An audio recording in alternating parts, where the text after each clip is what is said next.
নমস্কার, কেমন আছো সবাই? মনিস লাইফস্টাইল অ্যান্ড কিচেন থেকে আমি মনি। আমার একটা নতুন ব্লগে সবাইকে স্বাগতম। সকাল সকাল দেখো ভাত ভাজা বসিয়ে দিয়েছি। কেননা বলতো কালকে অনেকটা ভাত ভেজেছিল, তো ভাবলাম কি আজকে সকালবেলা এগুলো ভেজে খেয়ে নিই। কেননা ছেলে আজকে বাড়িতেই আছে, ও ছুটির দিন আর কি, আজকে বুধবার। তো ভাত ভাজা মধ্যে একটু হলুদটাও বেশি হয়েছে, ডিমটাও কম পড়েছে, তার জন্য বকাও খেতে হয়েছে, কিছু করার নেই। তো এখান থেকে ব্লগটা শুরু করলাম, আশা করি তোমাদের খুব ভালো লাগবে। তার জন্য একটা একটা করে ডিম পোস্ট করে দিলাম, বড় আবার খেয়ে বাজারে যাবে, তো ডিম পোস্ট করে দিলাম একটু মানে মাথা ঠান্ডা করার জন্য আর কি। তো কিছু করার নেই, ছেলেকেও দিয়েছি বরকেও দিয়েছি, ওদের খাওয়া দাওয়া শেষ করে বর বাজারে চলেও গেল। তো বাজার থেকে চলেও এলো, এসে আমার মাছ এনেছে, তো ওই জন্য আমার স্নান হয়নি। তো মাছগুলো ধুয়ে নুন হলুদ মেখে তারপরে আমি যাব স্নানে। স্নান করে দেখো ঠাকুরের পুজো দেবো, তো চলে এলাম। আর এই জায়গাটা তো অনেকটা প্রতিদিনই তো পরিষ্কার করতে হয়। আর যেটা না বললেই নয়, তোমরা এত সুন্দর সুন্দর সবাই এত সুন্দর সুন্দর কমেন্ট করো না, সত্যি মন ভরে যায়।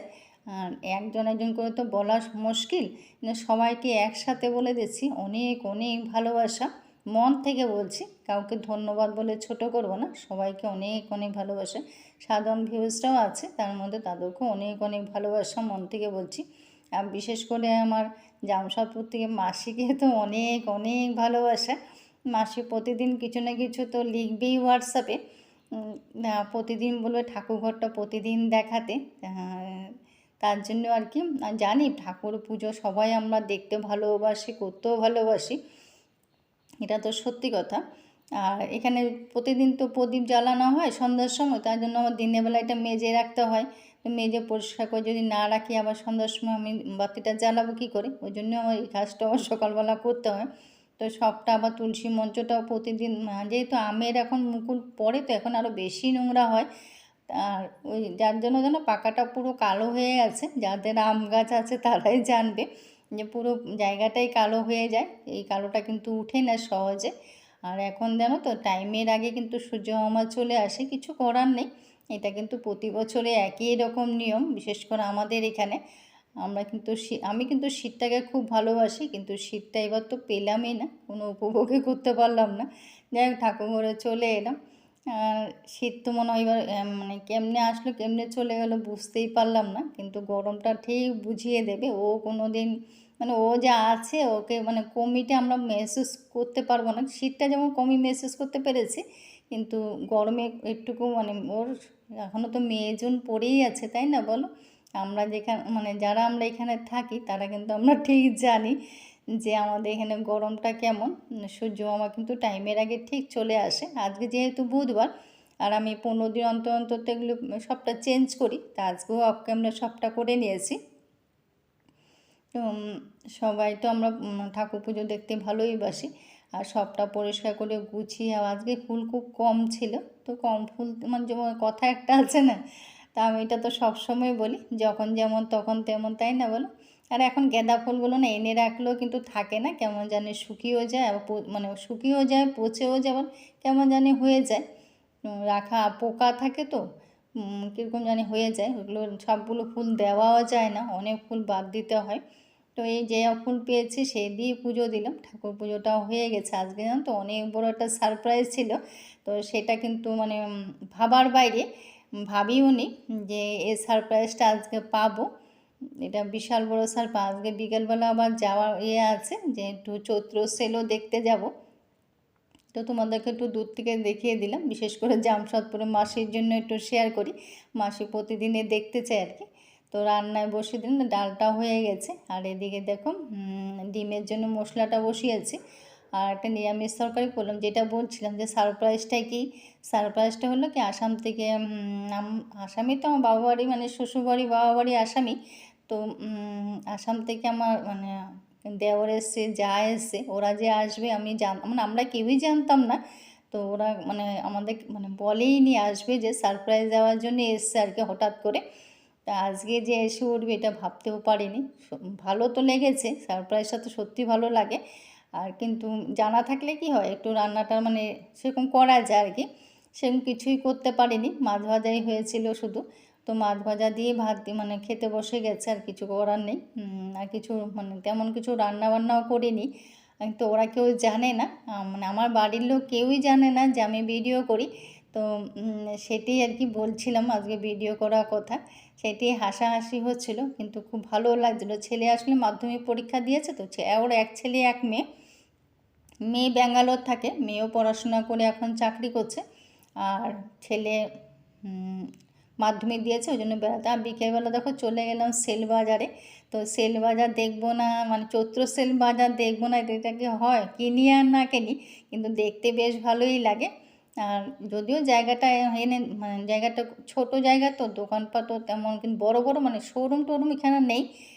কাপড়ের দোকান বলতে গেলে বড় বড় দুটোই আছে, আছে অনেক, কিন্তু দুটো বড়ই বড় বড় আছে। ওরা দেখো ব্লগার, ওরাও কিন্তু বলছে আর কি যে ব্লগ করবে, যে ভালো করে হাই, বাচ্চাদেরকে শিখিয়ে দিচ্ছে হাই করো, এটা করো, বাবা ব্লগ করছে। ব্লগার দেখাই যায়, জায়গায় জায়গায় গেলে কিন্তু দেখা যায়। আর যেটা না বললেই নয়, আমার মনের কথাটা সত্যি, এটা অজানা মনের কথাটা কিন্তু সত্য কথা, যে আমি কিন্তু খুব খুব সাধারণ মেয়ে, খুব সাধারণ পরিবারেও ঘরের মেয়ে। আর এটা সত্যি কথা, কিন্তু একটা কথা যেটা না বললে নয় আজকে, তো তোমরা দেখতে থাকো, আমি বলতে থাকি। তো যেটা বলছিলাম আর কি, যে এটা আমি দেখেছি আর কি, ছোটোর থেকে হয়তো এটা মেহসুস করিনি, এটা যত বড় হয়েছে তখন এটা আস্তে আস্তে বিশেষ করে বিয়ের পরে আমি এটা মেহসুস করলাম, যে আমি জানো তো আমার বড়, মানে আমার সিনিয়র সিটিজেন বড়দের থেকে কিন্তু আমি অনেক ভালোবাসা পেয়েছি। হ্যাঁ, ভালোবাসা তো সবার থেকে পেয়েছি, এটা মিথ্যা কথা বললে ভুল হবে। আর ভালোবাসা বলতে আমি সবার থেকে পেয়েছি, শ্বশুরবাড়ি, বাবা বাড়িতে ভালোবাসাটা তো সবাই আমরা পাই। মা বাবা ভালোবাসা তো আমাদের তো কোনো দিনও কমই থাকে না, এটার মধ্যে কোনো খাদও থাকে না, এটা তো সত্যি কথা। কিন্তু শ্বশুরবাড়ির থেকেও ভালোবাসা আমি প্রচুর পেয়েছি, এটা মিথ্যে কথা। শাশুড়ি মার তো আলাদা কথা, ওনার কথা যত বলি তত শেষ হবে না। হয়তো পৃথিবীতে উনি নেই, এখন নেই, কিন্তু উনি একসময় কিন্তু আমার যদিও এখন মাঝে মাঝে ভাবি, জান তো, যদি ওনাকে নিয়ে আমি এখন ভিডিওটা করতে পারতাম না তখনই, তাহলে হয়তো ওনার স্মৃতিগুলো আমার কাছে থেকে থাকতো, তাহলে আমরা দেখতে পারতাম, ওনার কথাগুলো শুনতাম, ভালো লাগতো। কিন্তু দুঃখজনক আর কি, তখন আর মাথায়ও আসেনি, করাও হয়নি। যাই হোক, কিন্তু আমার ধরো আমার বিয়ের পরে যে আমি যেখানে থাকি আর কি, এখানে কিন্তু বাড়ি, যদিও তোমাদেরকে আগেও বলেছি, এখানে জনবসতি খুব কম। আর যে কটা বাড়ি আছে না, সে কটা বাড়ির মধ্যে কিন্তু বুড়ো বুড়ি, মানে ছেলে মেয়ে যারা আছে না, ওরা সব কিন্তু বাইরেই থাকে। 4টে না 5টা বাড়ি আছে, মানে বড় বড় বাড়ি। সবার ছেলেমেয়েরা কিন্তু বাইরেই থাকে, কেউ কিন্তু কাছে কেউ থাকে না।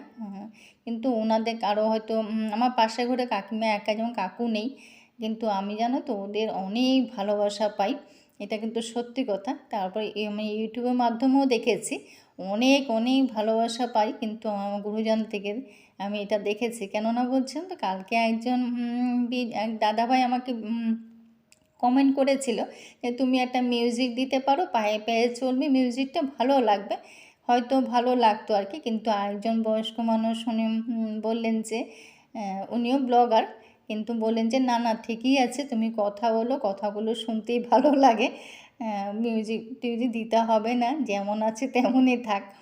তা আমার ভালো লাগলো শুনে আর কি। তো এরকম অনেক আছে, মানে বলে শেষ করা যাবে না। তো সেল বাজার ঘুরেছি, কিন্তু কিছুই কেনাকাটা করিনি, জানো তো, সব শুধু ঘুরে ঘুরে দেখলাম আর কি। তো কেনাকাটা করি আর না করি, দেখতে কিন্তু বেশ ভালোই লাগে। এটা কিন্তু আমি বছরে, মানে এটা করি, তারপরে কেনাকাটাটা পরে গিয়ে করি, সেটা আলাদা কথা। কিন্তু একবার ঘুরে দেখি আর কি, প্রতি বছরে দেখি এটা। তো ভালো লাগে আর কি, এটা একটা দেখা আনন্দ, সন্ধ্যার মানে টাইমটাও মানে পার হয়, আর দেখতেও ভালো লাগে, কে কী আমার কী কী সেল দিল না দিল সেটাও দেখা হয় আর কি। যেটা বলছিলাম, সত্যি আমি ভালোবাসাটা প্রচুর প্রচুর পাই, এটা মানে মিথ্যে বলছি না, বা কোনো কারো মন রাখার জন্যও বলছি না। তো যিনি কমেন্ট করেছিলেন তাকেও মানে অনেক অনেক ভালোবাসা, যে ওনার মানে যে দাদাভাই আমাকে কমেন্ট করেছিলেন যে তুমি মিউজিক দিও, পায়ে পায়ে চলবে, কিন্তু ওনার পেছনে যে কমেন্টটা এসেছিলো আমার বেশ ভালো লেগেছে, যে না মিউজিক টিউজিক দিতে হবে না, তুমি যেমনই কথা বলছো তেমনই কথা বলে যাও।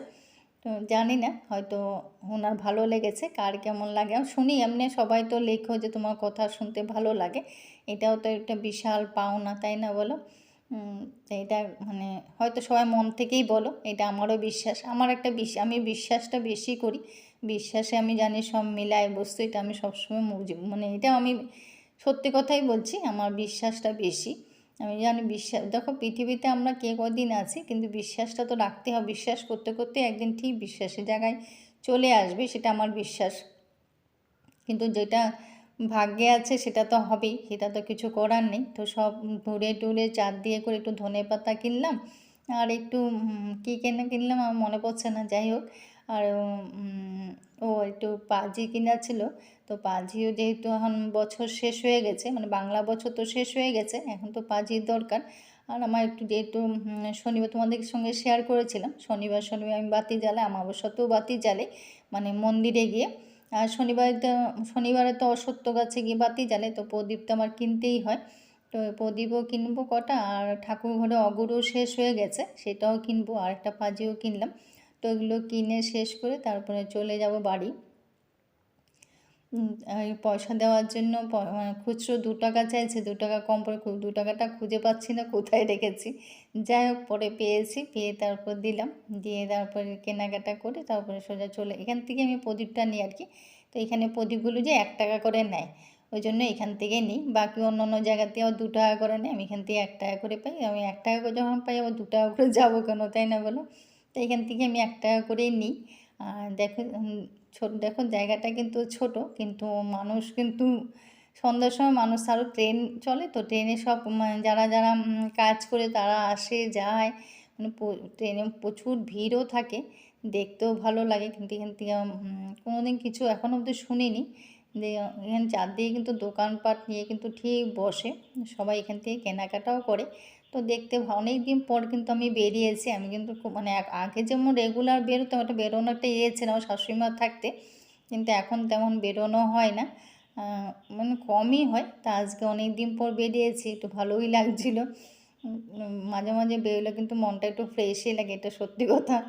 যাই হোক অনেক ঘোরাফেরা করলাম, ঘুরে টুরে তারপর বাড়ির দিকে চলে যাচ্ছি। তো বাড়ির দিকে যখন আসবো, আবার রেল লাইনটা পার হতে হয় না, এটাই সমস্যা আর কি। রেল লাইনে আগে তো সেরকম কোনো দোকানপাট নেই, যে যদি দোকানপাট যেতে হয় না, রেল লাইন পার হতেই হবে। তো রেল লাইন পার করে আবার চলে এলাম। তো এসে দেখো এই জায়গাটার এই জায়গায় অনেক দোকানপাট বসেছে, মানে সেলের তো অনেক কিছু নিয়েই বসে না, সব তো কিছু নিয়ে সেল বসে। তারপর চলে এলাম সোজা, আমরা একটু লস্যি খাবো বলে সবাই মিলে লস্যি খেলাম। তো লস্যি খেয়েটেও তারপর বাড়ি চলে আসবো। আজকে ব্লগটা এখানে শেষ করবো, সবাই ভালো থেকো, সুস্থ থেকো। তো বর তো আর খাবে না লস্যি এত রাতে, ওই জন্য ওর জন্য রাধাবল্লভী আর তরকারি নিয়ে এসে এটি বরকে দেবো। তো খোলার জন্য আমি খুলতে পারছি না দেখে আমাকে আবার খুলতে সাহায্য করছিল, যাই হোক খোলা হয়েছে। তো আজকে কেমন লাগলো সবাই কমেন্ট করো, সবাই ভালো থেকো, সুস্থ থেকো। যদি ভালো লেগে থাকে লাইক কমেন্ট শেয়ার করো।